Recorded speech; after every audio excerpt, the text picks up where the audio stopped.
Alright, hi everybody, welcome back to my channel. My name is Imani. If you are new, welcome. Make sure you guys go hit the subscribe button. As a matter of fact, I'm not going to go on with this video until you do so.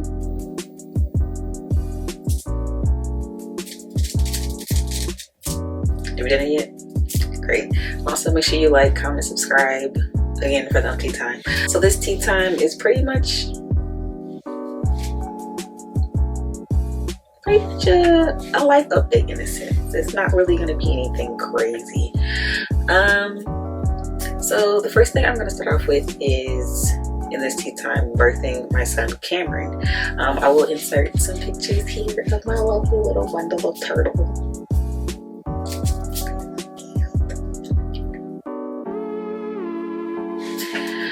Okay, so honestly with Cameron, I was in labor for I believe 48 hours, probably just over a little bit of that, but mainly 48 hours. It started on a Monday. Mind you, I gave birth to my son at 2:53 in the morning, June 24th. But it started on a Monday and I was just chilling. We were watching something. I can't remember what we were watching, but we had just got done eating dinner, or I couldn't even finish my food because my contractions were so bad. But we ended up in the hospital and she was like, well, you're starting early labor.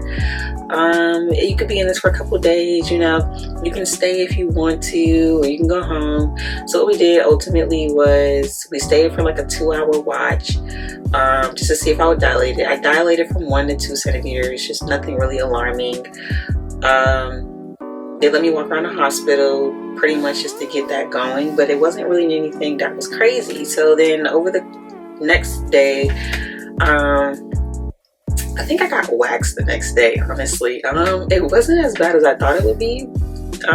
It was the initial tear off from the wax was kind of weird, but after that it was all good. Like, it's not that bad. For all you other people out there saying, boy, it hurts so much, no, it doesn't. Stop being a punk, go get waxed. We're not doing shaving anymore because we don't need any more ingrown hairs. But I honestly say that day was pretty simple, fairly easy. I think we went to go pick up my son from my mother's house because she had him just in case I did end up going into labor officially. I mean, granted, I was in labor officially, but like, I'm talking about the big shebang. I really wanted my water to break, but I guess that's just not something I'm going to experience. But surprisingly, a lot of women don't get to experience that. I think it was like 30% get to, but something like that. But anyway, so we went to go pick him up. He came home. He was happy to be home too. My little baby was just like, oh, where have you guys been? But we went home, chilled out, ate, and then the next day I think we got up and we had some stuff to do. Mainly just making sure, what's on my face? Mainly just making sure that we were set and ready to go for Cameron. So I think after that we went ahead and went to the park around the corner from my mom's house, and it has like this huge track and this huge playground. We let Caden play. If you saw in my labor and delivery vlog, you actually saw him at the park in the swing and also walking in the mulch or whatever. But we went out there and we walked. I think we walked about 1.5 miles. And just to be on the safe side, because I wasn't sure whether or not I wanted to go back to the hospital or not, we went ahead and went in. I wasn't really expecting to hear anything different. I was expecting to hear, oh no, you can go home, everything's okay. We dropped him off. I went in there, and as soon as they admitted me, not even like 5 or 10 minutes into it, Cameron started moving really aggressively to the point where it made me alarmed, and I was about to hit the button in the well, I was in triage first, triage, and I was like, okay, what's going on? The next thing I saw his heart rate go from like 140 something to like 188, and I was like, I don't think your heart rate's supposed to be that high. And then like I noticed it dropped to like 120 something. That's not supposed to be that low. And then literally the nurse and the OB came rushing in. It was like, okay, well, your son's heart keeps doing this weird dip thing, so we're gonna go ahead and admit you. And I was like, okay, is he okay? She was like, oh yeah, you're fine, we just have to make sure baby's okay because we don't know how long this has been happening. And I started freaking out. I called my mom and I cried because I was like, he his heart rate's dropping. I think it's something I did. Maybe I shouldn't have went for the walk. I freaked out. And my husband was like, no, just calm down. It's okay. Just everything's gonna be okay. So I'm just really glad that I have my husband and my mom to really just bring me back in, because I'm pretty sure me getting myself riled up wasn't gonna make the situation any better. But we got admitted, and then they took me into the back, and they was like, we just want to let you know that, because I was still only like, I think I was like 3 centimeters, and they were like, well, your contractions weren't far enough. And I think that's what it was. I think the doctor said that it was a contraction that didn't sit well with him. I didn't feel it, but supposedly it was a contraction that didn't sit well with Cameron, and he was just like, all right. But we went to the back, and the doctor, well, the nurse that I had, he was amazing. He was just like, listen, they got to tell you all the scary stuff first before we get to all the good stuff. And I just want to let you know that baby's okay. It's normal for the heart rates to dip a little bit. It'll be alarming if it dipped and kept dropping, but yours just kind of just going like that. So he was like, but we do have to induce you because your contractions aren't close enough together to get baby out. So I ended up getting an epidural. And that's gonna be another video in itself, because I'm sick and tired of hearing these females talking about, oh, you didn't deliver naturally if you got an epidural or if you got a C-section. Honey, I'm about to give y'all a rude awakening, because as women, we should not be putting other women down about their birthing experience. You have no idea what they went through or what they're going through in regards to their health or their baby's health. You need to check yourself and get off your high horse. Just because you did not have an epidural or a C-section does not make you any better than the next woman that had their baby. As long as that woman and that baby are okay, you need to pump your brakes and calm down and chill out. But like I said, I'm gonna say that for another video, because that's a whole rant in itself. But the doctor pretty much was like, all right, you'll get an epidural, which I ended up getting because I did not want to be in pain from the contractions, simply because the last time with Kate and I had preeclampsia. Preeclampsia? Am I saying that weird? Whatever. But I had that and hypertension, and my contractions were so bad that I was throwing up, and I wasn't even coherent for anything. I couldn't even get out of bed. They had me on so much medicine and stuff that, like, that pregnancy was rough. But this go around, I was able to be coherent. I was able to watch TV, chill out, and nap. But we got back there, and I say maybe around like 9 or so, like they had finished with everything, and I was just pretty much napping. Me and my husband were just napping. I was able to talk and stuff like that too. I think the next thing, maybe like an hour or two in, it's probably like 12 by this time. Oh, Cameron's heart had steadied out, so we were fine. But the doctor did come back in maybe around, they always come back in and check. They're just making sure they was okay. But he kept coming in to increase the dosage of the Pitocin so I can have further contractions. My contractions are getting farther apart instead of closer together in order to push baby out. But he did that, and then maybe around like 2:30, I want to say 2:30, maybe around 2 o'clock in the morning, he came back in and was like, all right, baby's heart rate is doing that weird dip thing again, so we're going to turn you to your right side. So I was like, okay, cool, as long as he's okay. And then I think he came back in not even 3 minutes later, and was like, his heart's still doing it, it's kind of alarming. And then right after he came in to switch me over to my left side, the OB came in and was like, yeah, so baby's heart rate is still doing that weird thing. What we're gonna do is check your cervix and see what we need to do. So as soon as she checked my cervix, which mind you, like I said, with the epidural, I didn't feel anything. So I was just sitting there like, okay. I mean, I felt some of my contractions, but it wasn't nothing that was extreme. But the OB came back in and was like, all right, I'm gonna check your cervix. So she checked my cervix, and she was like, oh, no wonder why a baby's heart rate keeps dropping. He's ready to come out. So I was like, oh, already? And she was like, yeah. So we got popped up, and if you could tell from my last video, everything happened so fast. I think I pushed 4 times, and he was out within like 2 minutes, and he came at 2:53 in the morning. But honestly, aside from that whole birthing experience was fairly easy compared to my first, and honestly, it was amazing. It was I have no complaints. Like, my nurse was amazing. He came in and checked on me a lot. He's a really cool guy, really funny guy. But other than that, my birthing experience with Cameron was so easy, so smooth. I could easily do it again, basically, because of that, but I won't, because I was scared and nervous.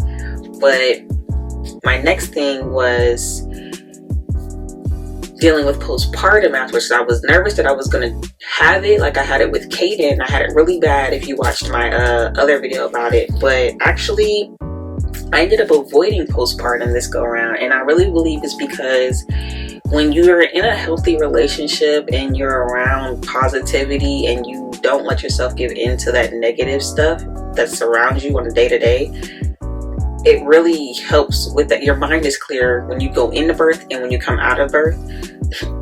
And having your partner there and you're constantly communicating healthily and just, talking about, where is your head at? Where's my head at? How are you feeling? Just making sure you guys are okay and on the same page and on the same wavelength. This go around with my postpartum, I didn't have the depression.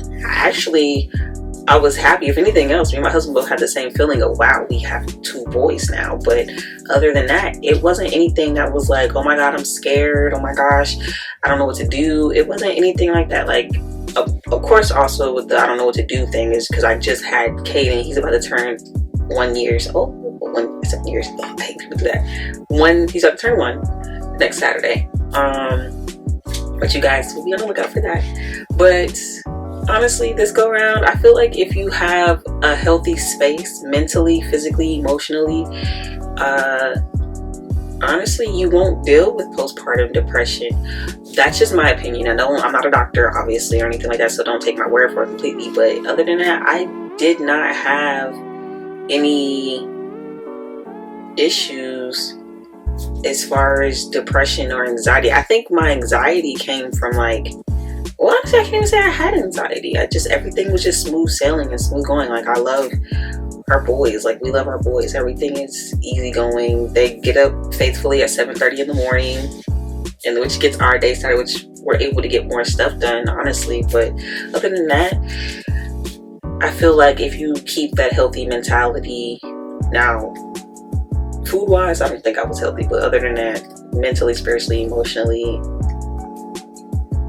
everything was on one accord. So I'm pretty sure that's what also aided into me avoiding postpartum and being able to talk to my husband and opening up on so many levels. People think that you automatically go into opening up with your significant other with everything, but it's not true. Like, you have things that you're nervous to tell them because you think something's going to change, or you're nervous to tell them because you've never told anybody. But no, when you finally let your guard down and just let everything out, it's kind of just like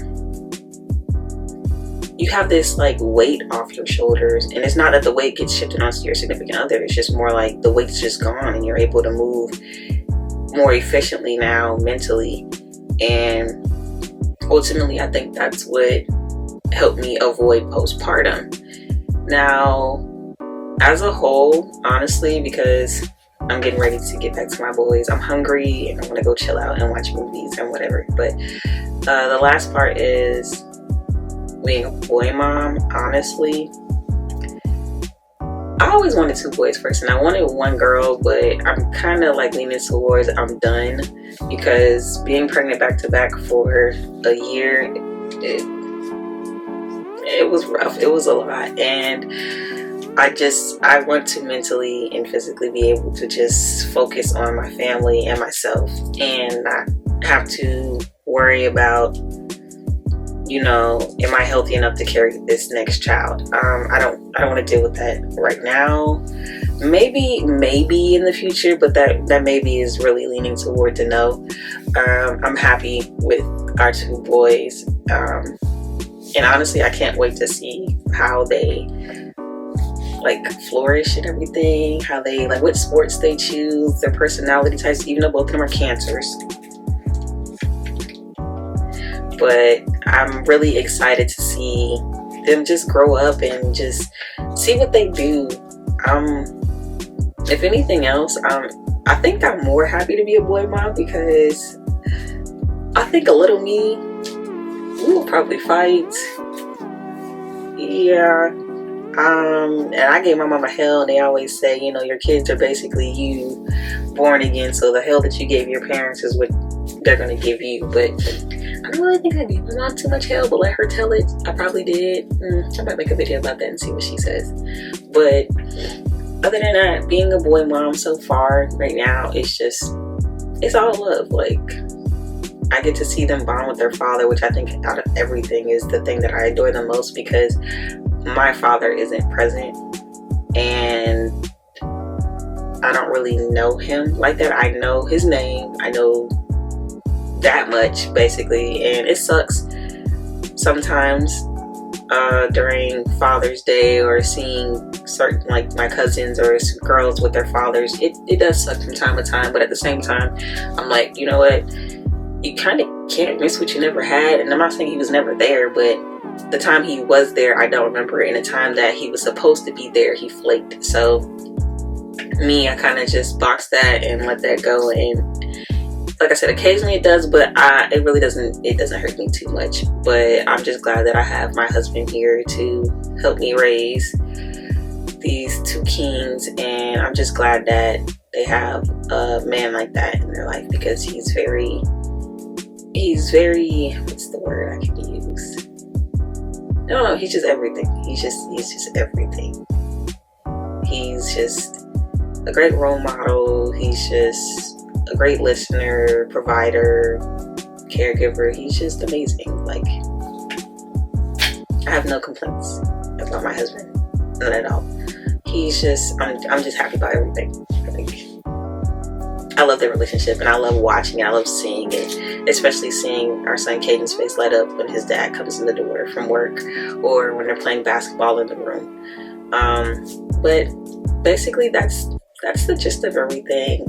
That pretty much concludes this video too, guys. I hope you enjoyed. The girl is back from maternity leave, and she's ready to give you guys some more tea vlogs and makeup tutorials. So if you like this video, make sure you tune into my others, and yeah, guys.